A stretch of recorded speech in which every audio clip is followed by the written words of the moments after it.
Today, we're going to talk about cracking the menopause Rubik's Cube. Because menopause isn't a puzzle. A puzzle's easier to do than a Rubik's Cube. Menopause has got so many moving parts, I'm calling it a Rubik's Cube. And I'm basically saying that I and BeBalanced, my company, have cracked that code. So we're going to talk about it today. Everything you need to know about menopause in the next couple of minutes. It does not have to be as complicated as people make it. There's a couple hormone shifts that happen. I wrote a book called The Hormone Shift, and I'm going to explain all that in a very condensed way. Hormone balancing specialist, Dawn, and I want to give you this information because it's Menopause Month, October, and there's so much misinformation out there. I'm going to cover some of that today. Okay, so let's get into it. What's the definition of menopause? And let's talk about perimenopause. What's going on with that? That's been in the news a lot more lately because it's that stage between premenopause, you're getting your period, everything's fine. Then there's this perimenopausal hell, and then there's menopause.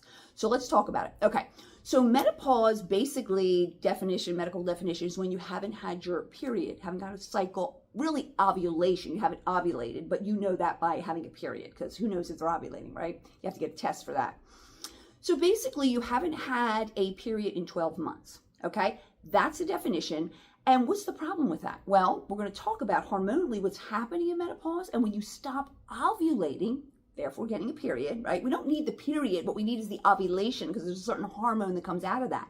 But when you stop that, it causes a definite hormonal imbalance that almost mimics PMS, but it's PMS all month instead of PMS just right before your period. So it is a problem, okay? So that's what happens. There's a shift. I'm going to get into it. But perimenopause is more complicated because 1 month you could be like, I feel great, and I got my period. Oh my gosh, the next 2 months I felt horrible, and I didn't get my period. Oh, now this month I feel fine. Am I in menopause or not? But after 12 months of not getting your period, that's when they say you're definitely in menopause. So we're going to talk about what's happening hormonally, and then we'll be able to help you understand that in perimenopause, you can feel 1 month like a premenopausal woman and the next month like a postmenopausal or menopausal woman. And that's the dichotomy. And that's why it's like, so I'm ripping my hair out. The next month I feel pretty good. What's going on with my body? So let's get into it. Okay. So I'm going to show you this chart, and it's basically what we use at BeBalanced to explain to clients when they come in for a free consultation what's actually going on. And basically we can explain it for PMS, or we can explain it like a younger girl, or for an older woman who's going into perimenopause or menopause. So let's get started. Okay, let's look at this chart here. Basically, this chart is showing us that most women are under stress. I don't think we're debating that today, right? Even if a woman says to me, oh, my husband's perfect, I have $1 million, and my kids are great, right? All these things you could say, but you're like, wait a minute. If you don't have any emotional stress, maybe there's physical stressors. Maybe in your past, you've had different diseases that cause problems in your body. Or maybe you are working out a lot of complex problems. That's a mental stress. Or maybe there's childhood trauma. There's always something. And if you have a cell phone, you're getting a physiological stress. Or if you're under artificial lights or have a computer, you're getting stress. So no matter what, women are under stress. Stress causes a rise in the hormone cortisol, okay? Cortisol is a stress hormone. It's not the bad guy. Stress is the bad guy. Cortisol is there to buffer us from stress. And if we didn't have cortisol, we would die. So the body makes the cortisol, buffers us from our stress, and we survive. That's how we survive, okay? But the problem is with cortisol, the body can't keep up with the demand. So what happens is the body steals progesterone, which we're going to talk about in a minute, and it lowers that, and it leaves most women in America, in a modern society, let me say it that way, most women in a modern society, it leaves them dominant in estrogen, okay? They have normal levels of estrogen, but their progesterone is lower. And then what happens when you get into perimenopause and menopause, or here it says postmenopause, estrogen goes down a little bit, but progesterone goes down a lot. Now, why do we care? What is going on? The reason we care is because we don't want to have lower progesterone in relation to estrogen. The reason we don't want this is because estrogen does some things and progesterone does other things. And actually, it turns out you need them both, but progesterone is your best friend, and no one's talking about it. They're always talking about, well, estrogen drops during menopause. And it does. It could drop, 20%, 10, 20, 30%. But progesterone drops about 80%. So what do you think is causing all your symptoms? A little drop or a big drop, okay? Now, what's the big deal? Estrogen is excitatory, right? So it's good. We need it for things. It builds the breast. It gives you libido. It helps you pop an egg, right? We need all that. But when it's out of balance, it can cause you to have extreme hunger, cravings, basically you just gain weight easier. The body holds on to fat and fluid. So it's not really our best friend to be dominant in estrogen when it comes to our weight and our appetite. But then it causes us to be anxious. And when you're anxious, you could eventually become depressed. So anxiety and depression are two sides of the quarter, right? Two sides of a coin. So you become anxious, then you don't sleep as well. So then we got the insomnia. Then we have the overbuilding, right? It builds the breast, great. It builds your lining before you get a period. But if it overbuilds, endometriosis, fibroids, all those types of things. Worst case, some types of cancers or tumors, which we don't want. So estrogen out of balance can get a little crazy, okay? Now, progesterone is there to balance it out, okay? So progesterone is more inhibitory, calming, soothing, right? And that kind of makes sense, right? To balance everything out. So progesterone causes a stabilization of blood sugar. And that's the best way I can say it. And there's so many ramifications to that. So it stabilizes blood sugar. And when your blood sugar is stable, what does that do? Well, I don't crave as much. I'm not as hungry. I don't burn, I burn fat more efficiently. I lose weight easier, right? So it's super important. I have less anxiety. And if I have less anxiety, I have less depression. It works on the GABA receptor similar to, like, if I have to name a name, like a Xanax or a benzodiazepine drug, okay? Which I'm not promoting those. I'm just saying this does. Progesterone has that calming effect. So it helps with mood, it helps with sleep, it helps you stay asleep.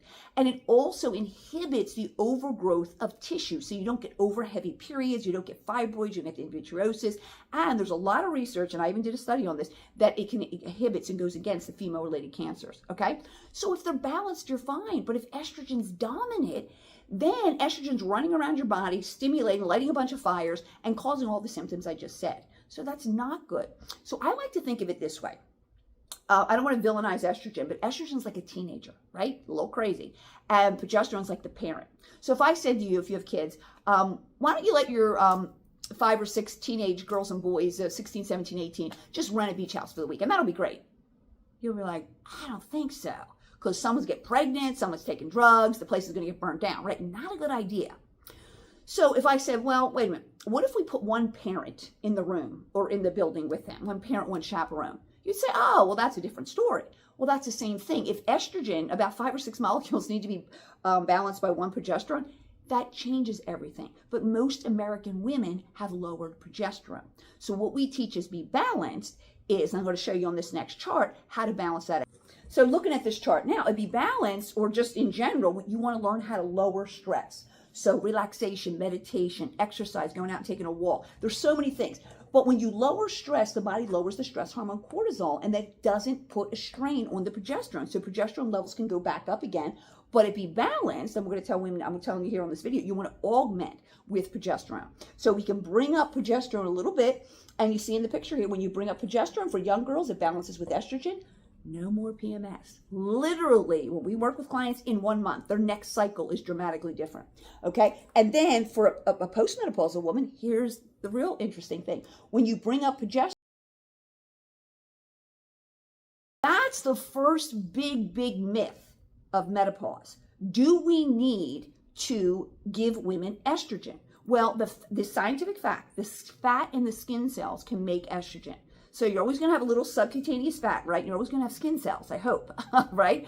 So what I've seen in lab testing, because we actually have our own chemist, that when we would see a woman, she's a little older, she's low in estrogen, progesterone, testosterone, low in everything, we give her our natural hormone balancing creams, which I'll talk about in a little bit. We give her a stress cream and we give her a progesterone cream. The stress cream helps to lower the cortisol, gives the body what it needs to make cortisol so it doesn't steal progesterone. And then we fill her cup up a little bit with a plant-based progesterone. Those two things quickly. Did we give any estrogen? No, we didn't, okay? So what the body does is it gets the cortisol level down and it brings up progesterone. And then what happens is the estrogen and progesterone balance out.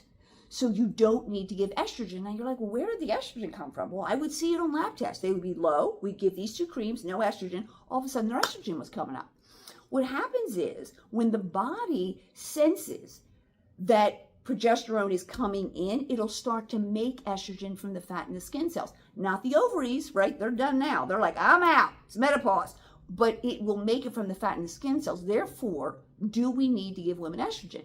Here's the problem. If we give a woman estrogen, even a bioidentical estrogen with bioidentical hormone replacement therapy, right? What's wrong with that? Well, certainly bioidentical is better than synthetic. But if we give a woman estrogen, we might give too much. Do you really know how much you need? Does your doctor really know? I know there's testing and all that, but there's always risks with that. Guess who knows what you really need? Your body. Or if you believe there's divinity in you, whatever you believe in innate intelligence, that's who the person is or the thing is that knows how much estrogen you need. So if we give you progesterone, I've seen on hundreds of lab tests that, and we stopped doing testing now, that the estrogen levels will match it. So that's the first myth. Do you really need estrogen, or do you just need progesterone? What we found is when we balance all that out, especially if you use a little DHEA in your stress cream, which we use, hormone precursors, the body can make testosterone, libido levels out, drive, motivation, everything that you want, right? So that's what's really going on. So why a woman will feel so bad after menopause and feel bad intermittently during perimenopause is because she stops ovulating in menopause. That's the definition. Well, who cares? Well, here's why you care. Because progesterone naturally comes out of the hole, corpus luteum it's called, the hole where estrogen, the hole where the egg pops out. That's where the progesterone comes, okay? So if you're not ovulating, you're not producing all that really valuable progesterone. Look how good I said progesterone was. So you're not really getting that. And then during perimenopause, you're getting it 1 month, you don't get it for 2 months. You get it for 2 months, you don't get it for 3 months. And that's what causes you to have symptoms really bad sometimes and then not other times. And that's why perimenopause, in a way, it's almost worse because you're back and forth. At least in menopause, you're like, I'm in hell, this is how it is. But none of that has to happen with BeBalanced when you actually balance the hormone. So let's talk a little bit more about what we can do in menopause, okay? So we know the symptoms. The symptoms are basically the imbalance of hormones actually affects the thyroid negatively. I'm not saying you need thyroid medication. You might be subclinical, but you're tired. Your skin and hair change, right? Then you start gaining weight because you have insulin resistance and you have insulin hitting a lot more. Now, why is that? I will tell you a little hint. People don't know this. Medical doctors don't even know this. But when you're estrogen dominant, you're eating the same, right? I'm eating the same my whole life. I didn't change. Why am I gaining weight at menopause? When you're estrogen dominant, that extra estrogen in your system, like a crazy teenager, is floating around and starting fires. And one of the things it does, it stimulates, tickles, whatever word you want to use, the pancreas, and the pancreas produces insulin.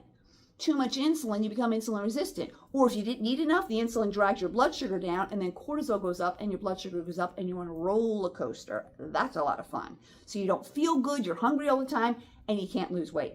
So that's the problem in that. So you can't lose weight, your moods aren't good, I'm irritable, I'm moody, people tell me all the time, or I have anxiety attacks. Or I've fallen into it like a depression. So it's not good for the mood. It's not good for the overall health because diabetes can come when the insulin's going, right? High blood pressure. I forgot to mention this. Progesterone's a natural diuretic.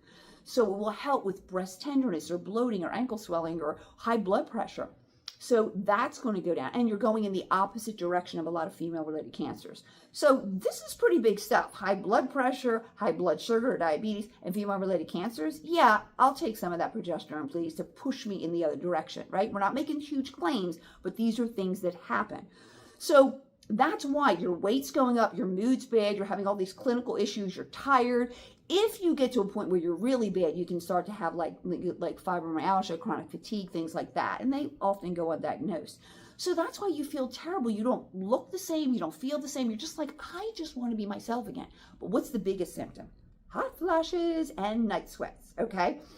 So here's the thing about hot flashes.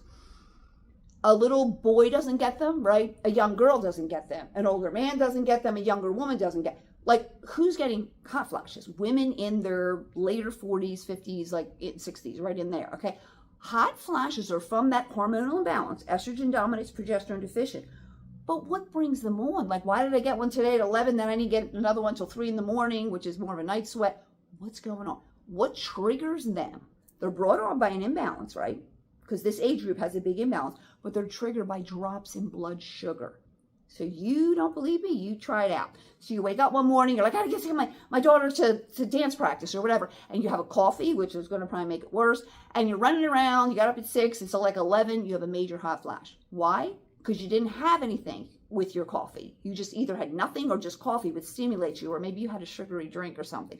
Had you had eggs and bacon or protein, like a protein drink, it would have steadied your blood sugar. So we teach when you give progesterone, stabilizes blood sugar, you're not going to have it, but also there's ways you can eat that you balance your food, you have fiber, you have protein, and that balances out your blood sugar. And so hot flashes do not need to exist. You can get rid of them, especially with our natural hormone balancing creams or augmenting with progesterone and dealing with stress, dealing with the stress hormones of the adrenal gland with adaptogen herbs. We use maca in our stress cream, but there's ashwagandha, ginseng. It just calms that stress response, calms the adrenal gland, and then we augment with progesterone, and the body's got plenty of estrogen, and the body can make testosterone too. So it's not that hard. It doesn't have to be this, what's happening with every little subclinical thing. We don't even do testing of BeBalanced. Why? Because you come in and we give you a list of symptoms. If you have all these symptoms, it's a problem. Your hormones are imbalanced. We don't even have to think about it, right? And then what we give you to solve that is relaxation therapy, whole foods. That doesn't seem to be causing too many side effects, right? And then we give you our natural hormone balancing creams, and any excess is urinated out. So there's no overage, no building up, okay? So that's giving you an overall, that's how we deal with it at BeBalanced, and hopefully I'm giving you some general tips for what you can do in general, and it's not hopeless being in menopause. I'm in my best shape ever, and I'm in menopause. I don't have any pain, I'm not on any medications, I think my skin looks still pretty good. You know, you can age gracefully, but you can also age powerfully when your hormones are balanced. You can harness them. So here's a couple things. Why don't you want to go into menopause too soon? And what I see in my field, I've been in 33 years, working with hormones, about 25. I see women coming in, and you might be one of them. I guess maybe the earliest, maybe 45, like in their late 40s. That is too young to be in menopause. But what happens is they go into premature menopause. Now you say, well, good, I'm not getting my period. Good? Okay, well, you're not getting your period, but you also have a host of other nightmare symptoms. So we don't want to just get rid of our period and think that's a great thing, but then we feel terrible, we're gaining weight. So you don't want to go into menopause too early, because menopause is the lack of ovulation, right? And where does that precious progesterone come from? It comes from the little hole when you ovulate. So why are women going into menopause early? Because when progesterone goes too low for too long, this can even happen to a young girl, right? A young girl is trying to be in a marathon, right? And she's over-exercising. Well, that's stressful on the body, right? I'm not saying don't do it. I'm just saying they'll lose their period. We've seen it a lot of times with young girls or other stressful situations. But in menopause, it happens. Progesterone levels go low, and then estrogen levels start to come down. The progesterone's going down because of the stress. Estrogen's just like, I'm following suit, because we don't want a big gap there. Your body knows that, because you don't want a big gap. You can have cancers and other things and have terrible symptoms. So just like when you bring progesterone up, estrogen goes up. When you bring progesterone down, the body like, ooh, let's not produce as much estrogen because we don't want anything to happen to this person, okay?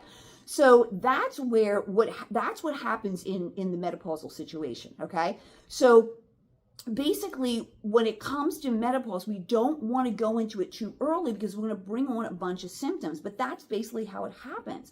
So if we just teach women, when they come to work with me, I go, you're not in menopause. And guess what? We're going to reverse it for you. Because you're actually slowing the aging process. We don't want to get into that menopause till like 55, which, to be honest, that's not even the age anymore. It's coming down to like 51 is the national average. But I think I stopped at like 57. Getting my period. The older, the better. Okay, the longer you get it. Now I'm gonna sound like I'm contradicting myself in a minute, because I'm gonna give you one perk to being in menopause. But basically, we get women balanced. We lower their stress. We get progesterone. The body makes more estrogen. They still have eggs. They still have eggs. They pop, right? You're still gonna get your period. Now we're not God. Okay, I'm not God. If you're out of eggs, you're out of eggs. So we can't bring you back the dead. But I'm seeing women that are just too young, and then they get their periods back, and they're like, okay, I've got my period back, but I'm asymptomatic. I feel great. I look great. I lost weight with BeBalanced. I'm in a good mood. Who cares, right? And then when it's time to get your period, I had like no problems with menopause. I just glided right on through. And like I said, I feel like I'm in better shape now than I did at pre-menopause. So that's why you want to protect that and kind of protect that hormone balance as long as possible. And the interesting thing is, it's like us and like whales, and there might be another mammal that we actually during we live longer. Like we go through like a menopausal type but we live beyond it, whereas most animals will die right after they can't procreate anymore. It's like, you can't procreate, you're not good for anything, get out of here. But I think it's us, whales, and something else, some other type of animal. So again, we live longer, so we want to be able to have that higher quality of life. Also, back in the olden days, disease killed people. So menopause, what's that? People were dying when they were like 42 or something like that. So we have the privilege of living longer. We want to live our best, look and feel our best.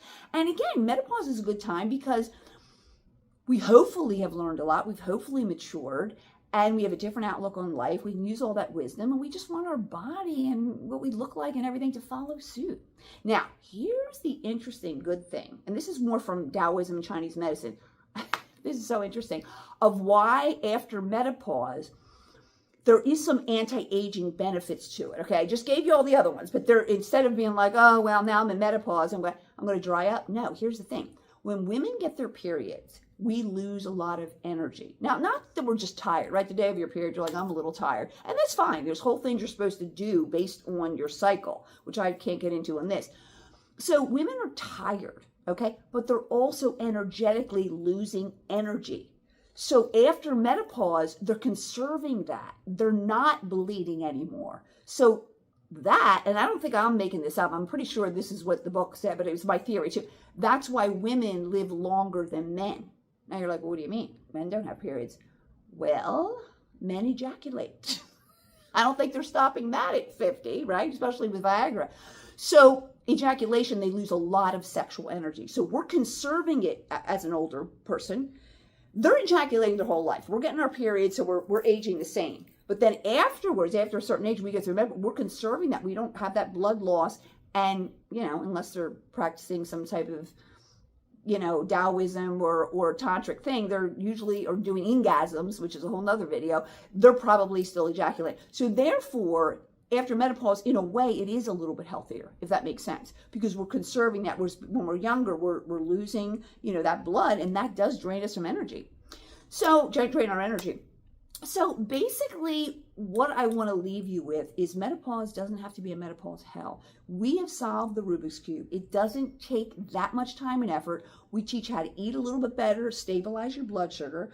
We talk about relaxation therapy, and women need this. And then we basically have our natural hormone balancing creams, which include no estrogen and no testosterone, and we don't need that. And we're basically going to get you to look and feel your best with something that's natural. Now, if you want to lose weight, of course, I won't go into it now, but we have our full weight loss program. You get into a certain type of ketosis. It's different than normal ketosis. Whole foods, we clean out the liver, we're cleaning out the gut, as well as building up the good bacteria, and it serves as a detox and a weight loss. And you're not going to believe it, but we get menopausal women to lose 15 to 22 pounds in a month. And guess what? It's not muscle, which is the terrible thing that's going on with the weight loss shots. I won't even get into it, because the problem is, one of the biggest things with aging is sarcopenia, muscle loss, and then that affects your bones and thins. So what we're doing is we're getting rid of that blubbery fat, shrinking that in, and you're keeping your muscle. We used to do a lot of testing. We don't even do it anymore. It doesn't happen. When the body can eat away blubbery fat, it will not take away structural fat, so our skin still looks good, and it will not take away muscle, which is super, super important. Okay, so we have weight loss, we have our natural hormone balancing creams, but we basically have solved menopause. We don't need to go through a hell period. We can just glide right through it. So if you're interested in finding out a little bit more, because menopause has other challenges, right? Oh, my parents are aging, I'm taking care of them. Oh, empty nest syndrome. Oh, I'm retiring. Or maybe there's sexual issues you're having, which we can deal with vaginal dryness as well, and libido. But there's a lot of other challenges. So we have an ebook. It's on Amazon. It's called Mastering Menopause. It's like a couple bucks. Or you can DM me and we'll send you the book Mastering Menopause. And what it does is it gives an overview of those charts that I talked about. Talks a little bit but then it goes into all the other situations and tips for those just to help you. Like, for example, I was caring for my elderly mother and learned so much when they're in the hospital, when they're in homes, how you have to be an advocate. So I put some of that in there. So there's just a little bit of everything. It's a great book, but the thing is, there's challenges to menopause, but if you harness your hormones and you're hormonally balanced, you can handle that. And actually, you can have a lot of fun, because I'm having a lot of fun. I mean, at this stage of my life, you don't have to worry about your period. You're usually a little older. Some people are a little more financially free. They can travel, that type of thing. So we have cracked the menopause Rubik's Cube. So at BeBalanced, we always say, we are here for you because we want you to look and feel your best. And there's no reason why you can't. And basically, we offer free consultations. So if people are like, well, I want to come in, I have some specific questions you didn't really cover in this video, BeBalancedCenters.com. We offer 1 hour free consultations. We go over everything with you. We'll review this. We'll talk about a plan. We can tailor it a little to you. So basically, we take the guesswork out of weight loss and wellness, so you don't have to think about it.